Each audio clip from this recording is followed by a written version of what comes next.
வணக்கம், welcome to zero views channel. நீங்கள் இப்போ பார்த்துட்ருக்கிறது தேனி மாவட்டம் முல்லை பெரியார் ஆறு. நீங்கள் நிறைய பேர் கேள்விப்பட்டிருப்பீங்க, தேனி வந்து ரொம்ப அழகான ஊர் அப்படின்ட்டு. இந்த ஆறை பார்க்கும்போதே உங்களுக்கு அது தெரியும். இப்போ லாக்டவுனுன்றதுனால நாங்கள் எங்கள் ஃபேமிலியோட எங்கள் சொந்த ஊரான தேனியில் தான் வந்து தங்கியிருக்கோம். இன்றைக்கி குழந்தைங்களெல்லாம் கூட்டிகிட்டு இங்கே குளிக்கலாம், என்ஜாய் பண்ணலான்னு வந்தோம்.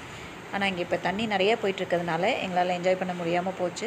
அட்லீஸ்ட் இந்த ஆறோட அழகை உங்களுக்கு வீடியோ எடுத்து காட்டணும்னு தோணுச்சு. இங்கே நிறைய பசங்க மரத்துலேருந்து தண்ணியில் குச்சிலாம் விளையாண்டுட்ருக்காங்க. நெக்ஸ்ட் டைம் நாங்கள் இங்கே வரும்போது நல்லா வீடியோ எடுத்து உங்களுக்கு இந்த ஆறு எவ்வளோ அழகாக இருக்குன்னு காட்டுறோம். தேங்க்யூ.